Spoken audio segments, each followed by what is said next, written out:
Walah Sobat Garuda. Siap-siap ya, karena kabar dari dunia sepak bola Indonesia lagi hot banget nih.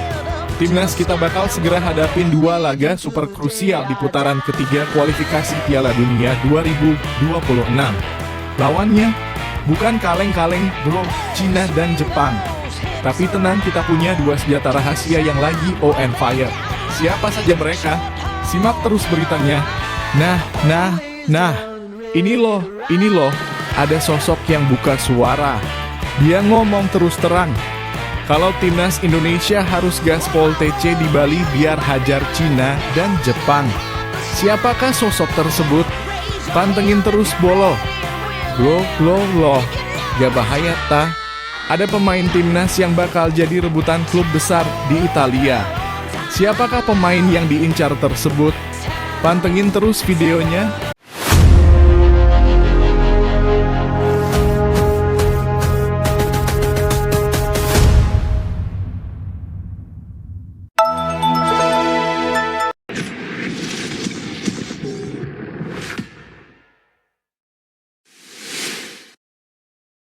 Sebelumnya mohon dukungannya, bantu pencet tombol like, subscribe, dan notifikasi agar tidak ketinggalan berita terbaru dan terviral dari Timnas.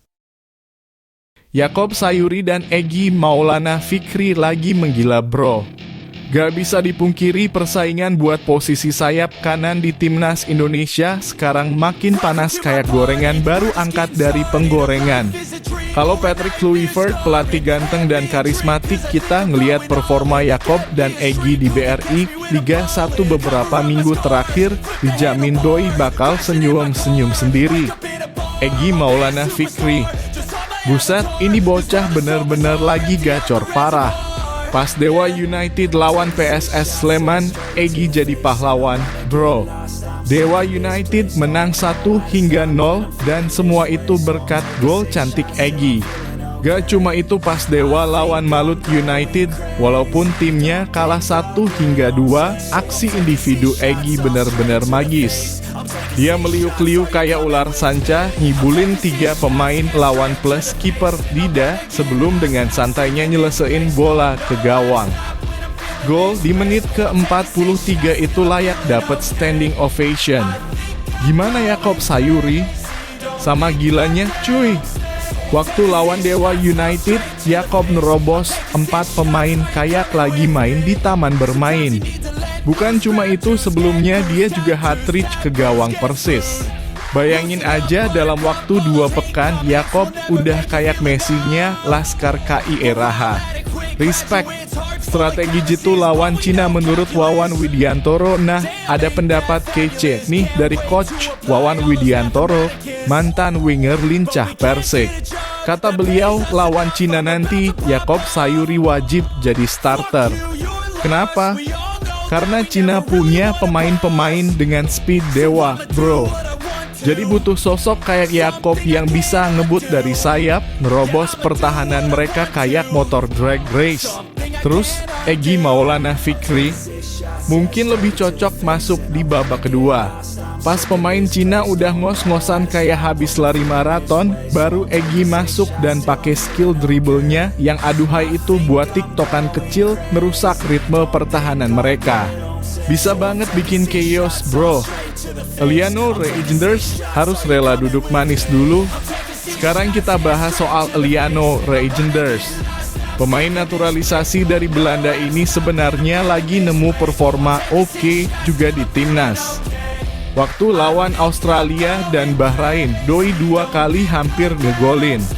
Tapi kata Coach Wawan ada satu kekurangan, kecepatan Eliano masih belum maksimal. Di level kualifikasi kayak gini, kecepatan itu harga mati, cuy. Apalagi lawan Cina dan Jepang yang mainnya high tempo. Gerakan eksplosif Eliano masih kalah dibanding Yaakob atau Egy. Tambah lagi di klubnya PEC Zwolle, Eliano juga jarang dapat jam terbang. Jadi, mungkin di 2 pertandingan awal ini, Eliano harus rela dulu duduk manis di bench sambil support dari pinggir lapangan. Jadwal Timnas fokus, bro. Biar makin semangat, catat nih jadwalnya 5 Juni 2025, Indonesia versus Cina di SUGBK, Jakarta. 10 Juni 2025, Jepang versus Indonesia, tandang ke negeri Sakura. Wah, ini bukan cuma soal menang atau kalah, bro.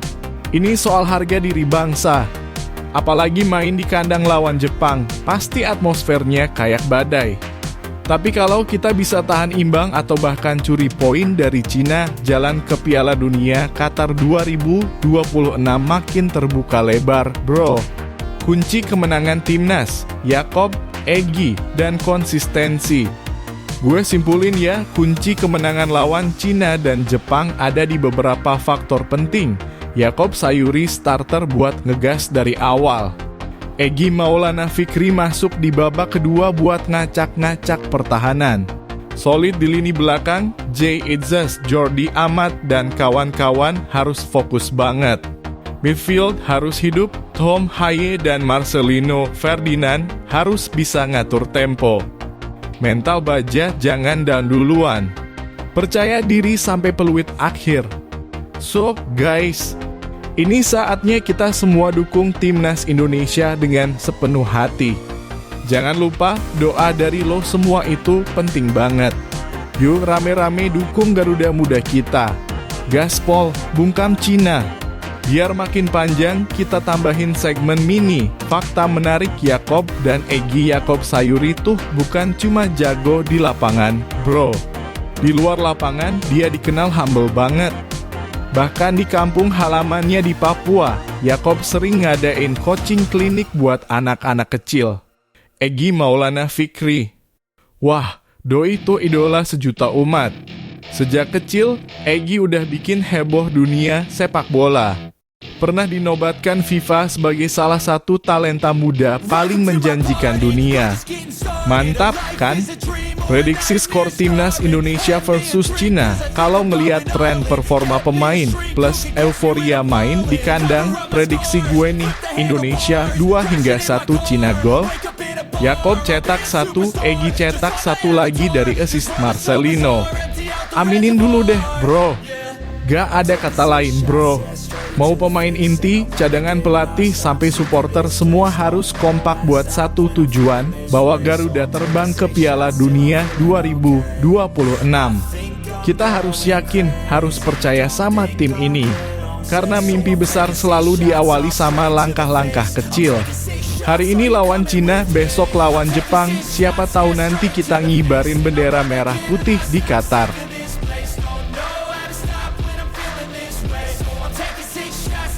Respons Tom Haye soal rencana timnas Indonesia jalani TC lebih awal di Bali jelang lawan Cina dan Jepang. Gelandang timnas Indonesia Tom Haye buka suara soal rencana PSSI menggelar pemusatan latihan dalam kurung TC lebih awal di Bali. Belum lama ini PSSI memang mengungkapkan bahwa timnas Indonesia akan menjalani TC di Bali. Pemusatan latihan ini dilakukan sebagai persiapan timnas Indonesia menghadapi laga lanjutan putaran ketiga kualifikasi Piala Dunia 2026 zona Asia. Tim Merah Putih dijadwalkan akan menjalani 2 laga sisa grup C kualifikasi Piala Dunia 2026 zona Asia pada Juni 2025. Skuad Garuda akan menjamu Cina dalam laga ke-9 grup C kualifikasi Piala Dunia 2026 zona Asia di Stadion Utama Gelora Bung Karno, Jakarta, Kamis dalam kurung 5 Juni 2025. Setelah itu, tim asuhan Patrick Kluivert akan menjalani laga pamungkas grup C melawan Jepang di Suita City Football Stadium, Osaka, Selasa dalam kurung 10 Juni 2025. Ini menjadi pertandingan penting buat timnas Indonesia apabila ingin lolos ke Piala Dunia 2026. Saat ini Tom Haye dan kawan-kawan masih memiliki peluang lolos ke Piala Dunia 2026. Dalam sisa 2 laga yang ada, timnas Indonesia saat ini menempati posisi keempat klasemen grup C dengan mengemas 9 poin. Untuk itu lolos ke otomatis bersama Jepang masih terbuka, tetapi dengan syarat Australia yang menempati posisi kedua klasemen grup C kalah dalam 2 laga. Pasalnya, saat ini Australia mengemas 13 poin dan timnas Indonesia diwajibkan menang dalam 2 laga sehingga mereka bisa menggusur Socceroos. Namun syarat ini juga berlaku buat Arab Saudi yang tengah menempati peringkat ketiga grup C dengan mengemas 10 poin. Akan tetapi ini tak akan mudah diwujudkan karena keduanya bakal bertemu dalam laga terakhir. Untuk itu target realistis timnas Indonesia saat ini yakni finish di posisi 4 besar. Pasalnya tim yang finish di posisi ketiga dan keempat berhak berjuang lagi di putaran keempat kualifikasi Piala Dunia 2026. Terkait waktunya kapan memang belum diungkapkan, tetapi PSSI berharap Tom Haye dan kawan-kawan bisa menggelar TC lebih awal. Ketua Umum PSSI Erick Thohir sebelumnya juga berharap timnas Indonesia bisa jalani TC lebih awal. Ini diharapkan agar skuad Garuda meraih hasil maksimal dalam 2 laga nanti. Terkait rencana timnas Indonesia dikumpulkan lebih awal jelang lawan Cina dan Jepang. Tom Haye pun menyambut baik kabar ini, karena ia mengaku dalam laga sebelumnya saat melawan Australia tak mudah. Pasalnya, para pemain yang bermain di Eropa dan negara lainnya tiba di Sydney dengan hari yang berbeda-beda. Situasi ini tentu saja tak mudah bagi timnas Indonesia. Pemain Almere City itu bahkan mengatakan saat lawan Australia memang tak mudah karena para pemain tak datang bersamaan. Ia itu sangat bagus dalam kurung kumpul lebih awal, ujar Tom Haye sebagaimana dikutip bolasport.com dari YouTube The Highway, Sabtu dalam kurung 26 April 2025. Apalagi untuk pertandingan pertama melawan Australia, yang terasa seperti roller coaster karena semua pemain datang di waktu yang berbeda, ucapnya. Menurutnya dengan pemain yang datang di waktu berbeda tentu saja mempengaruhi kondisi pemain. Kondisi fisik pemain yang melakukan perjalanan jauh dan menempuh waktu yang berbeda-beda tentu tak mudah. Apalagi ada beberapa pemain baru juga yang bergabung. Tentu saja kabar tim berkumpul lebih awal akan sangat bagus. Untuk itu pemain berusia 30 tahun tersebut menilai bahwa adanya pemusatan latihan lebih cepat tentu saja bagus. Apalagi kompetisi di Eropa dan kompetisi lokal diketahui telah berakhir pada Mei 2025. Oleh karena itu para pemain bisa berkumpul lebih cepat dan TC di Bali untuk menyatukan chemistry jelang lawan Cina dan Jepang. Tom Haye pun mengaku senang apabila bisa berkumpul dengan Marcelino Ferdinand dan kawan-kawan lebih cepat. Jadi kami sadar pentingnya mengadakan pemusatan latihan di Bali, kata Tom Haye. Rasanya senang bisa memiliki lebih banyak waktu bersama sebelum pertandingan pertama dalam kurung lawan Cina, tuturnya. Dalam 2 laga ini, timnas Indonesia dituntut meraih kemenangan apabila ingin lolos ke Piala Dunia 2026 dengan nyaman. Pasalnya, Bahrain bahkan Cina yang saat ini menempati juru kunci dengan 6 poin pun bertekad mengalahkan timnas Indonesia. Untuk itu agar asa lolos ke Piala Dunia 2026 tetap terbuka. Lebih baik tim asuhan Patrick Kluivert meraih kemenangan dalam 2 laga ini.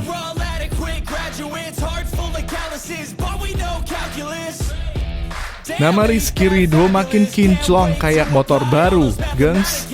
Bukan cuma di Indonesia, tapi kabarnya udah nyamber sampai Eropa, tepatnya ke negeri pizza alias Italia. Gimana nggak penampilan Ridho bareng timnas Indonesia tuh konsisten gila. Dari main di level junior U-Strip 19, U-Strip 23, sampai sekarang jadi tembok kokoh di tim senior, skillnya makin jadi. Apalagi pas bawa Indonesia bertarung di ajang-ajang internasional, Ridho tuh kayak benteng yang susah ditembus. Tim lawan sering banget frustasi gara-gara susah nembus pertahanannya. Belum lagi di level klub bareng Persija Jakarta, Doi udah kayak pilar utama.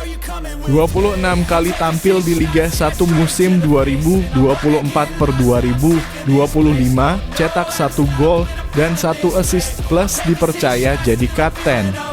Wah, bukan kaleng-kaleng sih ini.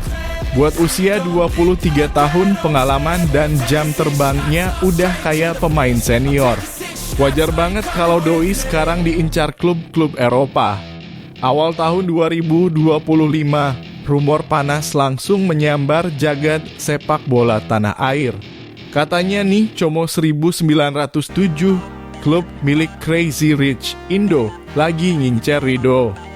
FYI aja, Como 1907 itu klub Serie A, lagi nyaman duduk di peringkat 13 klasemen sementara. Mereka butuh suntikan darah segar di lini belakang, dan nama Rizky Ridho langsung masuk radar mereka. Belum kelar sampai situ, muncul lagi satu klub Italia lainnya yang juga kepincut sama Ridho, Venezia FC. Wah, makin seru nih, dua klub Serie A mau adu cepat rebutan Ridho. Tapi kenapa Venezia tiba-tiba ikutan? Ada cerita menarik nih. Tahu nggak sih kenapa Venezia FC tertarik sama Ridho? Jawabannya simple, Jay Itzes. Jay Itzes ini adalah rekan Ridho di Timnas Indonesia. Doi main di posisi belakang juga, dan musim ini sukses bantu Venezia FC promosi ke Serie A. Mantap kan? Nah, Jay Itzes nggak pelit-pelit. Doi terang-terangan kasih rekomendasi ke manajemen Venezia buat pantau Rizky Ridho. Dalam wawancaranya, Jay bilang, dia dalam kurung, Ridho itu rekan gue di tim nasional. Dia back tengah, punya potensi gede banget. Gue pengen lihat dia berkembang di Eropa. Kalau bisa sih di Venezia barengan gue. Wih, kalau udah dapet rekomendasi dari dalam tim kayak gitu mah, makin besar peluang Ridho buat hijrah ke Eropa, bro. Nah, buat Como dan Venezia, urusan duit seharusnya bukan masalah gede lah. Harga pasar Rizky Ridho menurut Transfermarkt cuma sekitar 500.000 euro. Kalau dirupiahin ya kurang lebih 9 rupiah miliar. Buat klub-klub Eropa, angka segitu tuh masih recehan, apalagi dibanding beli pemain Eropa asli yang harganya bisa belasan juta euro. Tapi tetap ya, mereka harus negosiasi dulu sama Persija Jakarta. Karena apa? Karena Ridho masih punya kontrak sampai tahun 2026. Jadi, nggak bisa asal angkut, kudu duduk bareng, nego-nego manis dulu. Dari semua rumor yang ada, kayaknya si Venezia FC yang lebih ngebet buat ngerekrut Ridho. Kenapa? Karena faktor Jay Itzes tadi. Jay nggak cuma sekali dua kali muji Ridho, tapi terus-menerus promote dia ke manajemen Venezia. Bahkan beredar bocoran, Jay udah ngobrol personal ke Ridho, ngebujuk dia supaya gabung ke Venezia. Kalau sampai kejadian bakal jadi sejarah, bro, soalnya jarang banget pemain lokal kita bisa langsung main di Serie A. Biasanya kan mentok di level U-Strip 19 atau trial doang. Ini mah langsung bam kompetisi top Eropa. Kalau Rizky Ridho beneran pindah ke Serie A, karirnya bisa melesat gila-gilaan. Kenapa? Latihan lebih intens di Eropa, standar latihan lebih tinggi. Fisik, teknik, sampai mental bakal diugrade. Main lawan pemain top dunia, bisa adu skill sama bintang-bintang kayak Rafael Leo dalam kurung AC Milan, Lautaro Martinez dalam kurung Inter Milan, sampai Paulo Dybala dalam kurung AS Roma. Pintu ke klub besar kebuka kalau tampil bagus di Serie A. Siapa tahu ditarik ke klub top lain kayak Juventus, AC Milan, atau bahkan Napoli. Nama Indonesia makin harum, suksesnya Ridho bakal ngangkat citra pemain Indonesia di mata dunia. Eits, tapi jangan mikir semuanya bakal mulus-mulus aja. Ada juga tantangan gede yang harus dihadapi Ridho kalau beneran pindah ke Italia. Bahasa, meskipun banyak orang Italia ngerti Inggris, tapi bahasa sehari-hari tetap bahasa Italia. Harus belajar nih. Cuaca di Eropa beda jauh sama di Indo. Bisa berpengaruh ke adaptasi fisik. Persaingan ketat di Serie A, pemain top dunia ngumpul semua. Harus siap mental dan kerja keras ekstra buat dapetin tempat utama. Tapi gue yakin sih, Ridho punya mental baja. Dari dia main di timnas aja kelihatan dia bukan tipe pemain cengeng. Sekarang semua tinggal nunggu waktu, brosis. Apakah Rizky Ridho bakal benar-benar terbang ke Italia? Como 1907 atau Venezia FC, siapa yang bakal berhasil dapetin tanda tangannya? Yang jelas kita sebagai pecinta bola tanah air harus dukung apapun pilihan Ridho. Karena kalau dia sukses di Eropa, itu kemenangan buat kita semua. Kita tunggu aja pengumuman resminya. Semoga berita baik segera datang dan Rizky Ridho jadi pionir baru buat generasi muda sepak bola Indonesia. Apapun yang terjadi, Rizky Ridho udah buktiin satu hal, mimpi anak Indonesia nggak ada batasan. Dari lapangan kampung ke stadion megah dunia. Kita tunggu ya kabar baiknya. Jangan lupa SUBS CRIBE, like dan KOMEN pendapat kalian di bawah. Kira-kira cocoknya Rizky Ridho gabung ke Como atau Venezia nih?